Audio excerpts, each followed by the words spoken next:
이 시간에 함께 예수님의 십자가를 묵상하면서 그 십자가의 은혜를 오늘 우리에게 전하여 주시고 우리도 그 십자가를 감당하며 살 수 있게 달라고 잠시 예수님의 십자가를 묵상하며 침묵 가운데서 기도하겠습니다.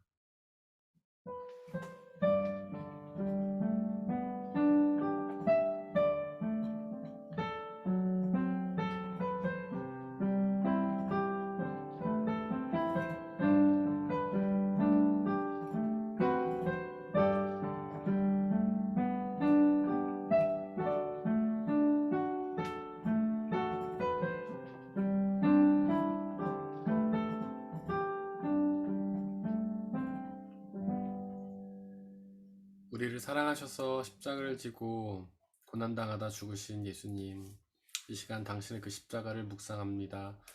하나님, 그 은혜를 우리 가운데 전하여 주시고 우리가 그 십자가 은혜에 감격하고 감사하며 우리의 삶을 살아가게 하여 주시고 우리가 또한 나 자신의 이익과 욕망만을 위해 살아가는 삶이 아니라 그 예수 그리스도의 십자가의 고난을 조금이라도 감당하며 주님의 사랑을 전하는 삶을 살아갈 수 있도록 은혜 내려 주옵소서.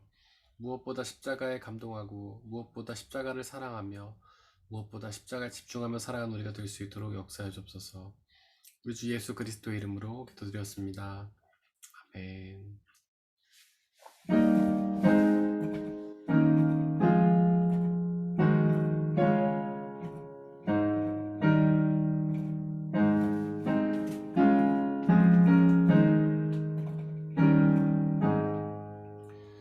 웬 말인가 날 위하여 주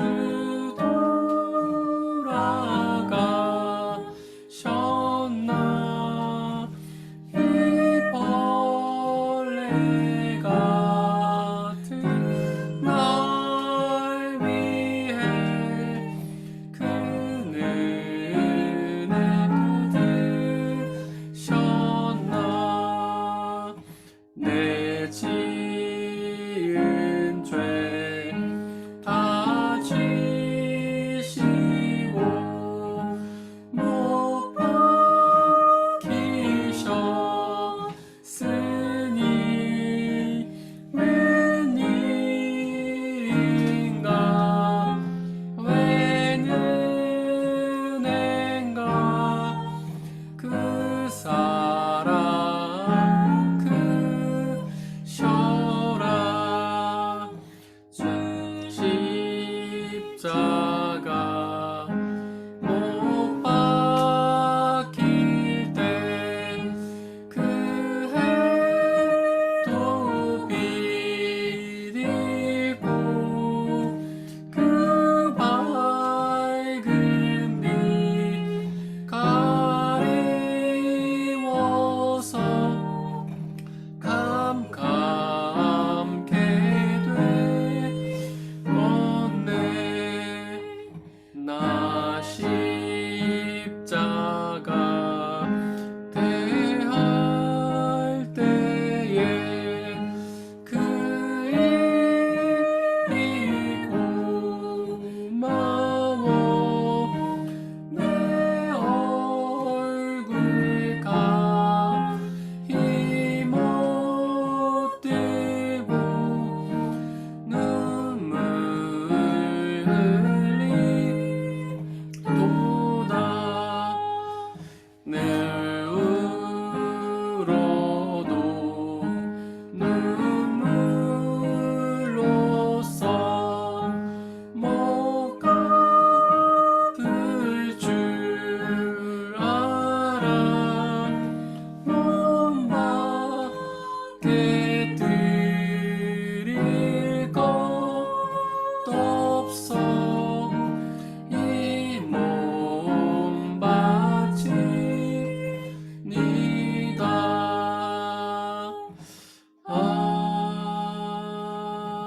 아멘.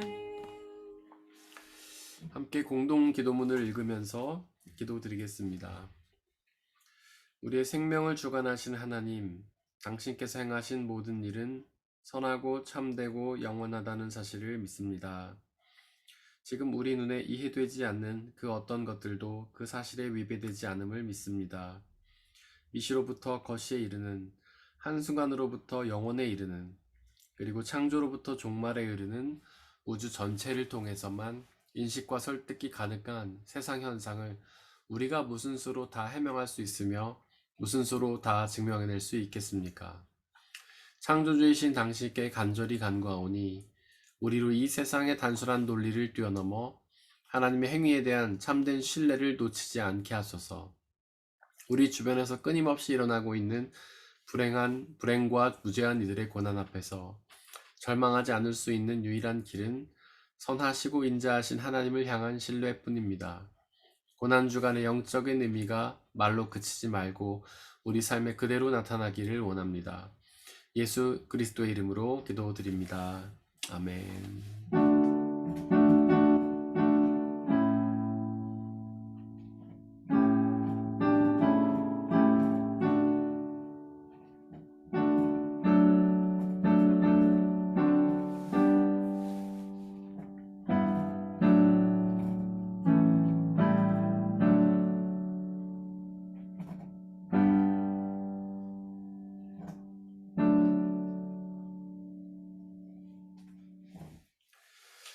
오늘의 일독서는 이사야 49장 1절에서 7절입니다.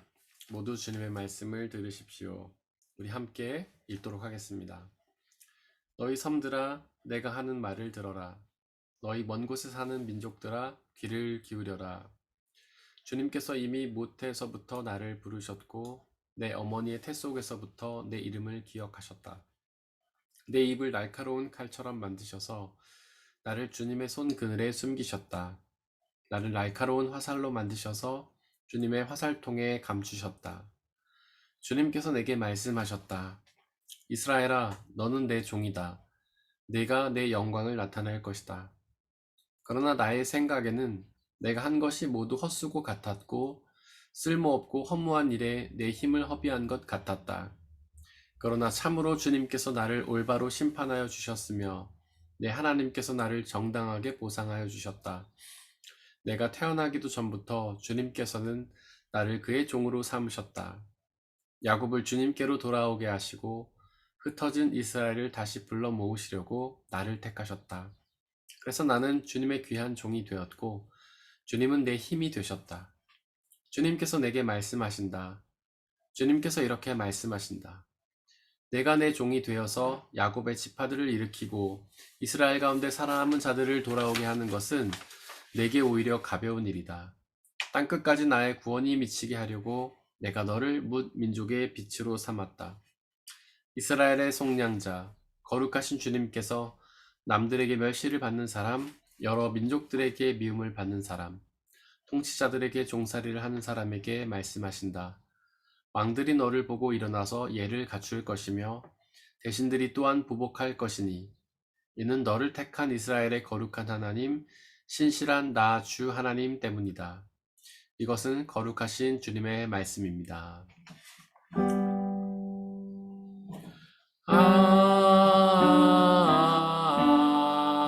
아멘.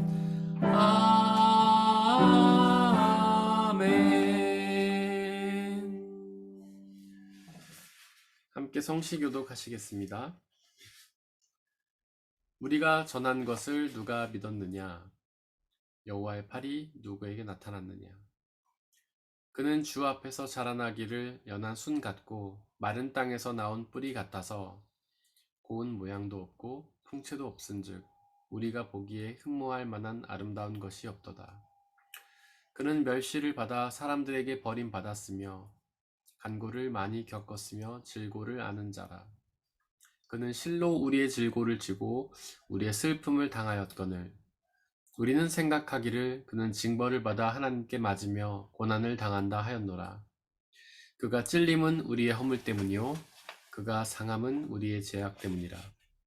그가 징계를 받음으로 우리는 평화를 누리고 그가 채찍에 맞음으로 우리는 나음을 받았도다.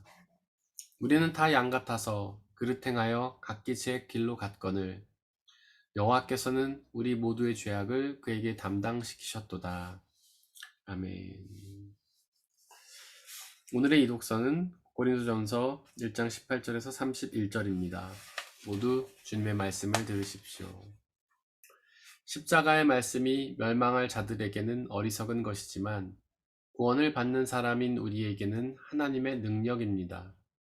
성경에 기록하기를 내가 지혜로운 자들의 지혜를 멸하고 총명한 자들의 총명을 패할 것이다 하였습니다. 현자가 어디에 있습니까? 학자가 어디에 있습니까? 이 세상의 변론가가 어디에 있습니까? 하나님께서는 이 세상의 지혜를 어리석게 하신 것이 아닙니까? 이 세상은 그 지혜로 하나님을 알지 못하였습니다. 하나님의 지혜가 그렇게 되도록 한 것입니다. 하나님께서는 어리석게 들리는 설교를 통하여 믿는 사람들을 구원하시기를 기뻐하신 것입니다. 유대 사람은 기적을 요구하고 그리스 사람은 지혜를 찾으나 우리는 십자가에 달리신 그리스도를 전합니다. 그리스도가 십자가에 달리셨다는 것은 유대 사람에게는 거리낌이고 이방 사람들에게는 어리석은 일입니다. 그러나 부르심을 받은 사람에게는 유대 사람에게나 그리스 사람에게나 이 그리스도는 하나님의 능력이요 하나님의 지혜입니다. 하나님의 어리석음이 사람의 지혜보다 더 지혜롭고 하나님의 약함이 사람의 강함보다 더 강합니다. 형제 자매 여러분, 여러분이 부르심을 받을 때에 그 처지가 어떠하였는지를 생각하여 보십시오. 육신의 기준으로 보아서 지혜 있는 사람이 많지 않고 권력 있는 사람이 많지 않고 가문이 훌륭한 사람이 많지 않았습니다. 그런데 하나님께서는 지혜 있는 자들을 부끄럽게 하시려고 세상의 어리석은 것들을 택하셨으며 강한 것들을 부끄럽게 하시려고 세상의 약한 것들을 택하였습니다. 하나님께서는 세상에서 비천한 것들과 멸시받는 것들을 택하셨으나 곧 잘났다고 하는 것들을 없애시려고 아무것도 아닌 것들을 택하셨습니다. 이리하여 아무도 하나님 앞에서는 자랑하지 못하게 하시려는 것입니다. 그러나 여러분은 하나님의 자녀로서 그리스도 예수 안에 있습니다. 그는 우리에게 하나님으로부터 오는 지혜가 되시며 의와 거룩함과 구원이 되셨습니다. 그것은 성경에 기록되어 있는 바 누구든지 자랑하려거든 주님을 자랑하라 한 대로 되게 하시려는 것입니다. 이것은 거룩하신 주님의 말씀입니다. 오늘의 삼독서는 요한복음 12장 20절에서 36절입니다. 모두 주님의 말씀을 들으십시오. 우리 함께 읽겠습니다. 명절에 예배하러 올라온 사람들 가운데 그리스 사람이 몇 있었는데 그들은 갈릴리 베스다 출신 빌립에게로 가서 청하였다. 선생님, 우리가 예수를 뵙고 싶습니다. 빌립은 안드레에게로 가서 말하고 안드레와 빌립은 예수께 그 말을 전하였다. 예수께서 그들에게 대답하였다. 인자가 영광을 받을 때가 왔다. 내가 진정으로 너희에게 말한다. 밀알 하나가 땅에 떨어져서 죽지 않으면 한 알 그대로 있고 죽음은 열매를 많이 맺는다. 자기의 목숨을 사랑하는 사람은 잃을 것이요. 이 세상에서 자기의 목숨을 미워하는 사람은 영생에 이르도록 그 목숨을 보존할 것이다. 나를 섬기려고 하는 사람은 누구든지 나를 따라오너라. 내가 있는 곳에는 나를 섬기는 사람도 나와 함께 있을 것이다. 누구든지 나를 섬기면 내 아버지께서 그를 높여주실 것이다. 지금 내 마음이 괴로우니 무슨 말을 하여야 할까? 아버지, 이 시간을 벗어나게 하여 주십시오 하고 말할까? 아니다. 나는 바로 이 일 때문에 이때에 왔다. 아버지의 이름을 영광스럽게 드러내십시오. 그때 하늘에서 소리가 들려왔다. 내가 이미 영광되게 하였고 앞으로도 영광되게 하야겠다. 거기에 서서 듣고 있던 무리 가운데서 더러는 천둥이 울렸다고도 하고 더러는 천사가 그에게 말하였다고도 하였다. 예수께서 대답하셨다. 이 소리가 난 것은 나를 위해서가 아니라 너희를 위해서다. 지금은 이 세상이 심판을 받을 때이다. 이제는 이 세상의 통치자가 쫓겨날 것이다. 내가 땅에서 들려서 올라갈 때에 나는 모든 사람을 내게로 이끌어 올 것이다. 이것은 예수께서 자기가 당하실 죽음이 어떠한 것인지를 암시하려고 하신 말씀이다. 그때 무리가 예수께 말하였다. 우리는 율법에서 그리스도는 영원히 살아계시다는 것을 배웠습니다. 그런데 어떻게 당신은 인자가 들려야 한다고 말씀하십니까? 인자가 누구입니까? 예수께서 그들에게 대답하셨다. 아직 얼마 동안은 빛이 너희 가운데 있을 것이다. 빛이 있는 동안에 걸어 다녀라. 어둠이 너희를 이기지 못하게 하여라. 어둠 속을 다니는 사람은 자기가 어디로 가는지를 모른다. 빛이 있는 동안에 너희는 그 빛을 믿어서 빛의 자녀가 되어라. 이것은 거룩하신 주님의 말씀입니다.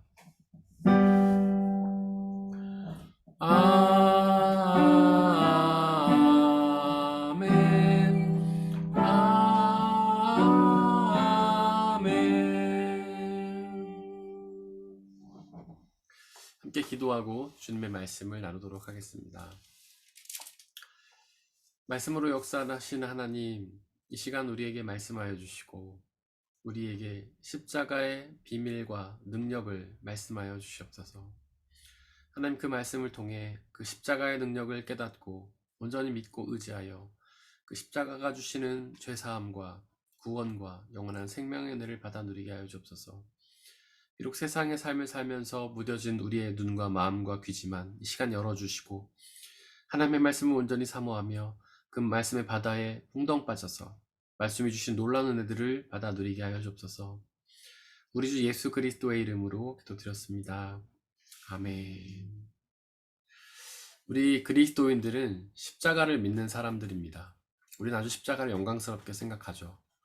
우리는 그 십자가를 우리의 상징으로 생각하는데요. 그래서 교회 첨탑에 십자가를 두기도 하고 교회 건물 안에 십자가를 두기도 하며 그 십자가를 목걸이로 만들어서 목에 걸고 다니기도 합니다. 하지만 오늘의 이독서 23절에 보면 그 십자가가 유대인들에게는 거리끼는 것이라고 말하고 있습니다. 여기서 거리끼는 것이라는 말은 헬라어로 스칸달론이라고 하는데 그 스칸달론이라는 말에서 스캔들이라는 말이 나왔습니다. 스캔들이 뭔지 다 아시죠? 뭐 이렇게 추문 같은 거를 뜻하는 말이잖아요.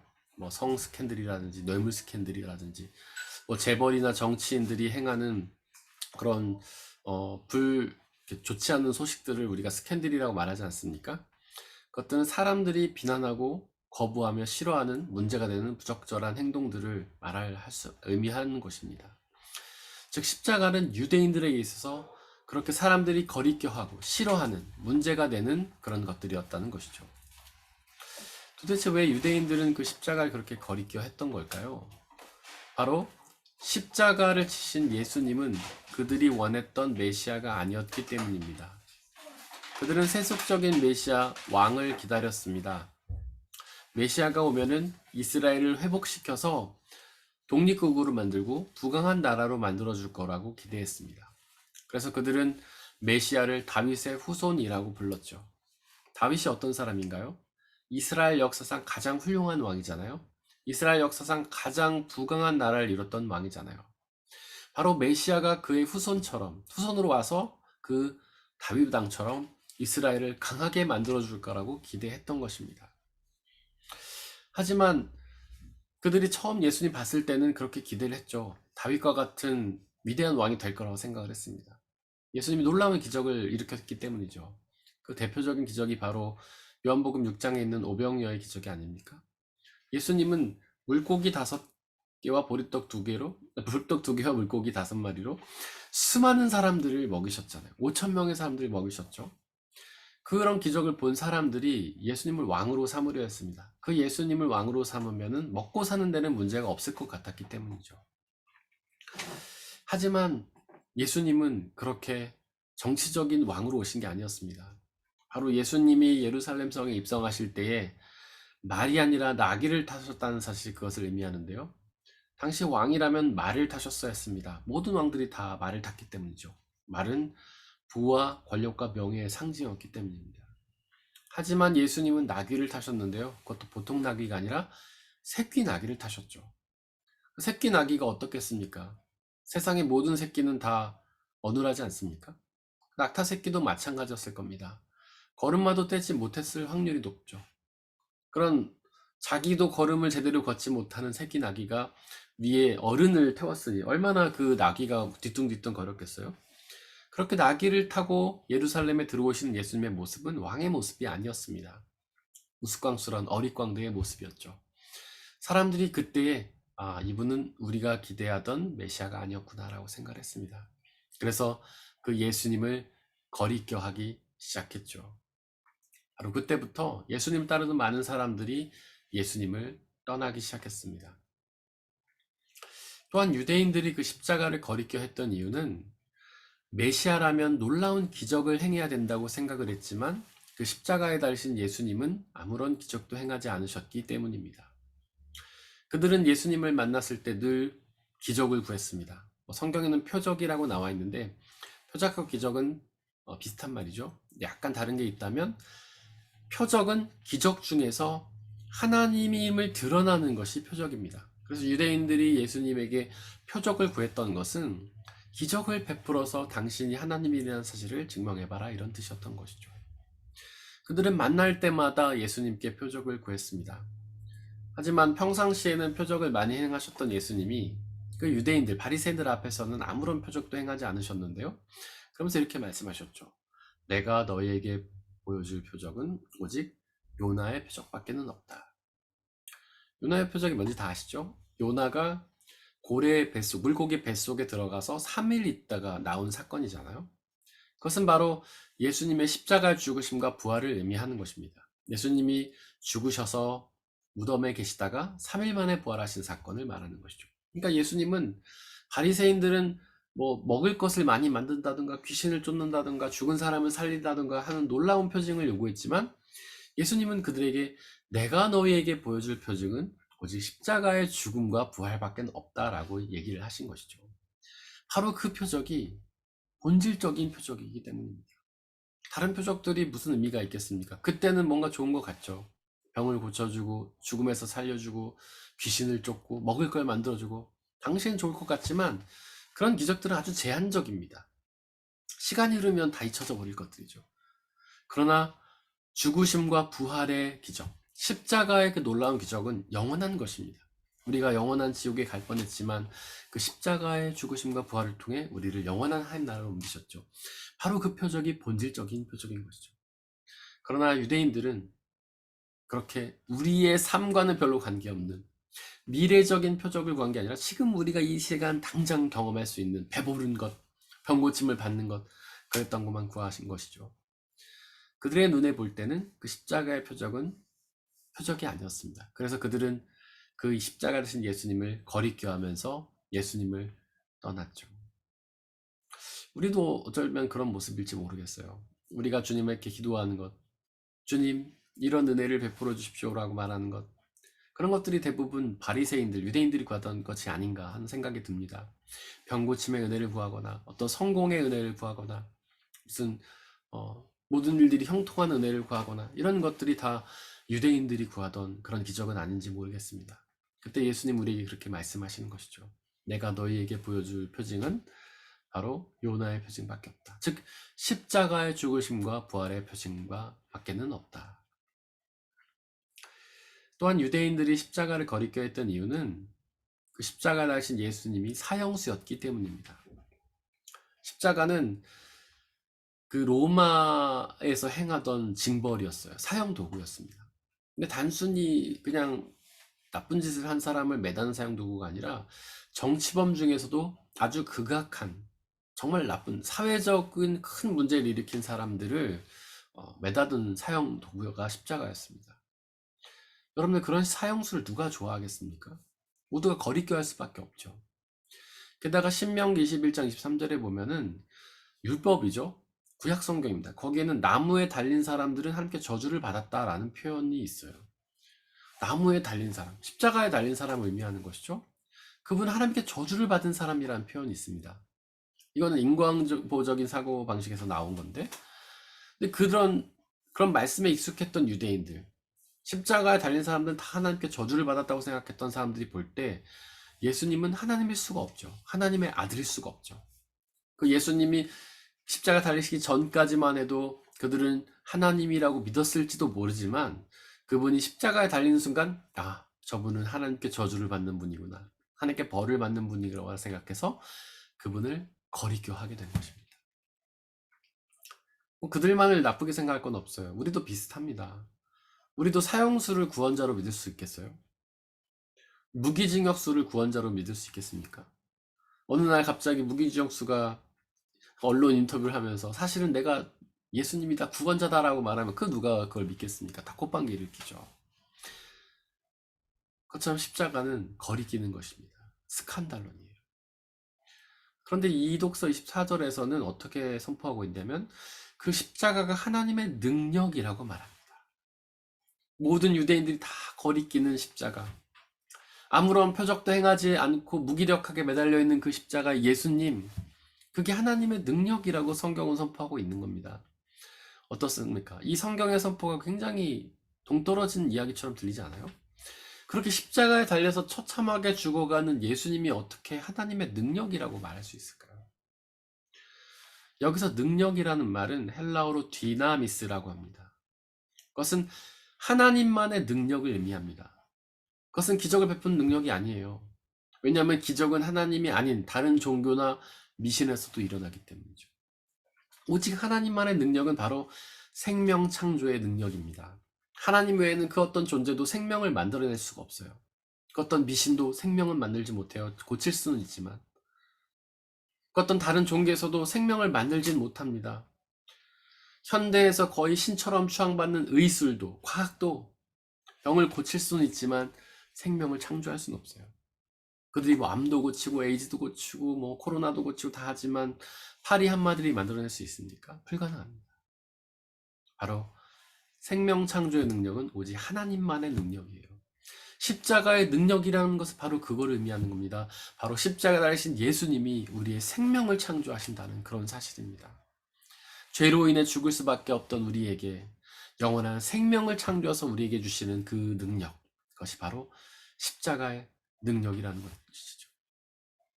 십자가를 대신 예수님은 왕의 모습이 아니었습니다. 그 이스라엘을 독립시킬 수도 없고 그 누구에게 배부름도 줄 수 없던 존재였죠. 십자가에 달신 예수님은 기적을 베풀 수 있는 존재도 아니었습니다. 그러나 그분은 하나님의 능력을 가진 분이었습니다. 그 십자가를 통해서 그분을 믿는 모든 사람들을 구원해서 영원한 생명을 주시는 그 능력이었죠. 그 십자가의 능력을 믿으시기를 바랍니다. 또한 23절은 십자가가 이방인들에게는 거리끼는 것이다. 어리석은 것이다. 이방인들에게는 어리석은 것이다. 이렇게 이야기를 하고 있어요. 여기서 이방인들은요, 그리스 사람들을 의미합니다. 헬라인이라고도 표현하는데요. 그런데 그리스 사람들이 어떤 사람들이죠? 성경 당시 그리스 사람들 굉장히 유명했어요. 뭐로 유명했냐면 철학으로 유명했습니다. 우리가 알고 있는 플라톤, 아리스토텔레스, 소크라테스, 소피스트 이런 사람들은 바로 예수님 이전의 활동을 이미 시작했고 그 당시에 그리스 철학을 꼽히는데 아주 일조했던 사람들이에요. 그러니까 예수님 시대의 모든 사람들은 다 플라톤, 아리스토텔레스, 소크라테스, 소피스트를 다 알았던 사람들이에요. 그들은 지혜를 구하던 사람들이죠. 철학적 지혜. 그들이 볼 때는요, 십자가가 어리석은 거예요. 바보 같은 거예요. 뭔가 이 우주를 돌아가는 이치를 깨닫고 뭔가 엄청나게 멋있는 말로, 화려한 말로 남들을 설득해야 되는데 그 십자가에 달리신 예수님은요, 그저 무기력한 모습으로 매달리셔서 아무것도 하지 않으셨잖아요. 그저 십자가 달 머리에 과시관을 쓰고 손과 발에는 피를 흘린 채 무기력한 모습으로 매달려 있었잖아요. 그런데 어떻게 그것이 어리석어 보이지 않을 수가 있겠습니까? 그러나 하나님은 그 십자가가 하나님의 지혜라고 말합니다. 20절은 그렇게 말하죠. 현자가 어디에 있습니까? 학자가 어디에 있습니까? 이 세상의 변론가가 어디에 있습니까? 하나님께서는 이 세상의 지혜를 어리석게 하신 것이 아닙니까? 이 세상의 현자, 지혜롭다는 사람들, 학자, 공부한 사람들, 그 어떤 변론가도 하나님 보기에는 어리석다는 겁니다. 요즘에 과학자들, 의사, 법률가, 검사, 판사 이런 것들이 하나님 보시기에는 어리석다는 거예요. 자기들이 세계에서 제일 똑똑한 줄 알죠. 이 온 우주의 비밀을 깨닫고 세상의 이치를 깨닫고 사람을 고칠 수 있다고 생각하고 자기 확신에 넘쳐납니다. 그런데 하나님 보시기에는 어리석은 것이죠. 사실 우리가 조금만 생각해봐도 그 사람의 지혜는 어리석다는 걸 알 수 있어요. 그것이 정말 완전한 지혜라면 한번 선포된 지혜가 변하지 않아야 돼요. 하지만 이 세상의 지혜들, 사람들이 만들어낸 이론들은요, 계속 업데이트를 해줘야 되잖아요. 학문이 계속 발전하지 않습니까? 전에는 이런 A라는 이론이 있었다면 조금 있으면 B라는 이론이 대체를 해버리잖아요. 핸드폰, 컴퓨터 보십시오. 뭐 최신형이라고 샀는데 조금 지나면은 중고가 되고 고물이 되고 또 새로운 게 계속 나오잖아요. 뭐가 문제가 있다고 소프트웨어를 깔으면은 뭐 문제가 있다고 또 업데이트하고 또 업데이트하고 이번에 게 최고의 업데이트해서 깔면 좀 있으면 또 문제가 생기고 세상의 지식이라는 게 그렇다는 거예요. 의학적 지식도 마찬가지예요. 뭐 병을 고칠 수 없다고 생각했더니 고칠 수 있기도 하고 뭐 옛날에는 이렇게 해야지 좋다고 생각했던 것들이 바뀌기도 하고 세상의 지혜는요 완전하지 않기 때문에 그러니까 업데이트가 필요한 거예요. 또한 세상의 지혜는 완전하지 않기 때문에 이 세상을 개선하고 변화시킬 수가 없습니다. 여러분들 우리는 이 세상이 엄청 발전했다는 얘기 참 많이 하죠. 근데 조금만 깊이 들어가 보면 고대의 사람들이나 지금 우리나 크게 달라진 바가 없는 거예요. 유발 하라리 교수가 그 얘기하고 있습니다. 호모사피엔스라는 책에서. 지금으로부터 뭐 몇천 년 전에 살던 사람들이나 지금 우리나 하는 건 똑같다는 거예요. 먹는 거 좋아하고 놀기 좋아하고 먹는 걸 위해 살아가고 그 차이점이 있다면 고대의 사람들은 먹는 걸 얻기 위해 수렵을 하니까 자연을 돌아다니면서 동물을 사냥하고 과일을 따먹었다면 우리는 먹기 위해 사무실에 앉아서 일하고 책상에 앉아서 공부하고 그런다는 거죠. 방법만 바뀌었을 뿐이지 크게 달라진 게 없다는 거예요. 생명이 좀 연장된 건 있지만 그게 그렇게 유의미한 건 아니라는 거예요. 영원이라는 하나님의 시간 속에서 그깟 몇 년, 몇십 년은 별 의미가 없어요. 전부 다 건강해졌지 않냐? 맞죠? 건강해졌습니다. 하지만 어떤 고통이나 질병을 향한 우리의 의지는 훨씬 더 약해졌어요. 우리는 조그만 고통도 견디지 못합니다. 저도 여러분들 막 수술 받아보셔서 아시겠지만 수술 받았을 때요 생각보다 그렇게 고통을 못 느껴요. 계속해서 진통제를 주거든요. 우리는 되게 약해져 있어요. 조그만 고통도 견디지 못합니다. 하지만 옛날의 사람들 그게 어딨나요? 그 엄청난 고통도 다 견뎌냈죠. 그러니까 그렇게 인간의 기술이라는 게 이 시간이 흘러도 나아진 게 아니라는 거예요. 세상을 전혀 변화시키거나 발전시키지 않았습니다. 오히려 퇴보한 것도 많죠. 발전된 과학기술이 우리의 생명을 위협하는 경우가 얼마나 많아요. 무기들, 뭐 핵무기, 우리를 위협하고 있지 않습니까? 전에는 굉장히 좋은 기술처럼 개발됐지만 지금은 많은 사람들을 죽이는 것들을 쓰는 게 얼마나 많아요. 그러니까 인간의 기술이라는 것이 세상을 낫게 만들지 못할 뿐만 아니라 오히려 망친다는 것이죠. 사람의 지혜라는 게 그렇다는 거예요. 그들은 자신들이 대단하다고 생각하지만 오히려 그들이 어리석은 것입니다. 그 지혜는 우리 죄사람도 이루지 못하고요.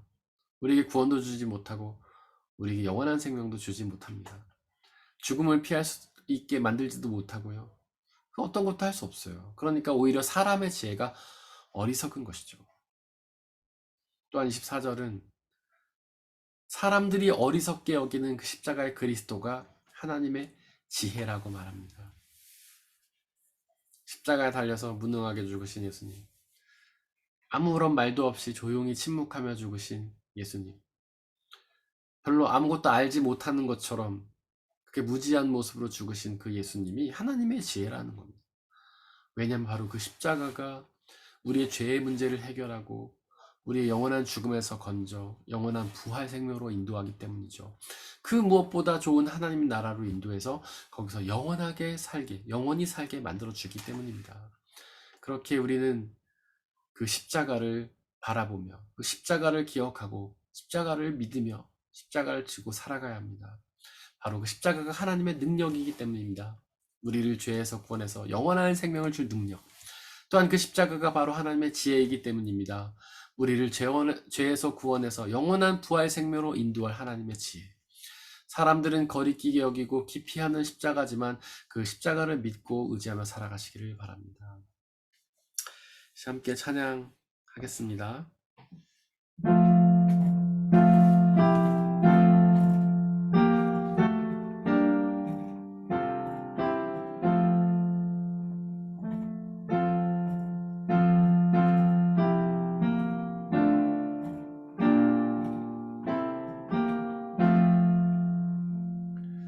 주 달려 주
함께 기도하기를 원합니다.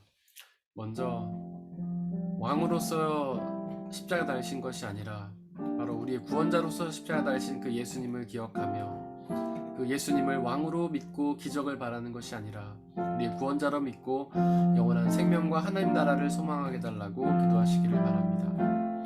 또한 십자가가 사람들이 볼 때는 거리끼는 것이고 어리석게 보이는 것이지만 그것이 바로 우리에게 영원한 생명을 주는 하나님의 능력이요 지혜임을 믿고 그 십자가를 바라보며 소망하게 해달라고 기도하시기를 바랍니다.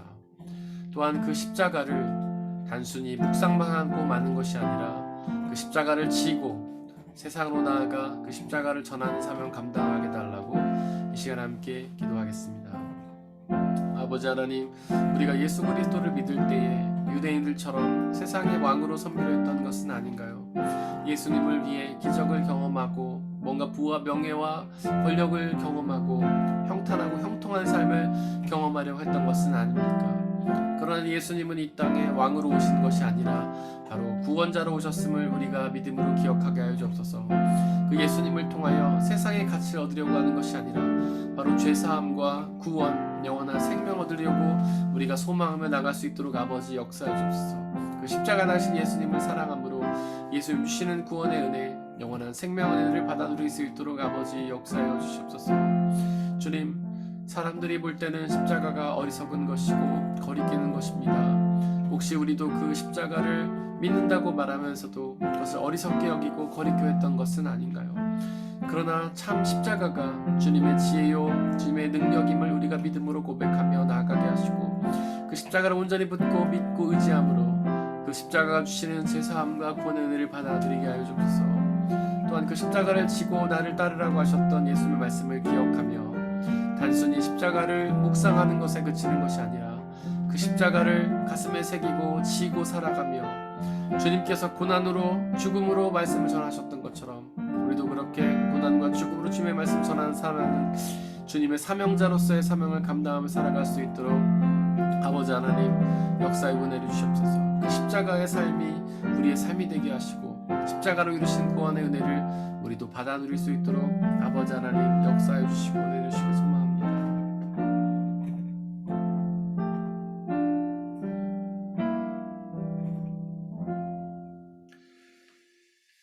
사랑과 은혜 하나님, 그 십자가를 온전히 바라보며 믿고 의지하게 하여 주옵소서.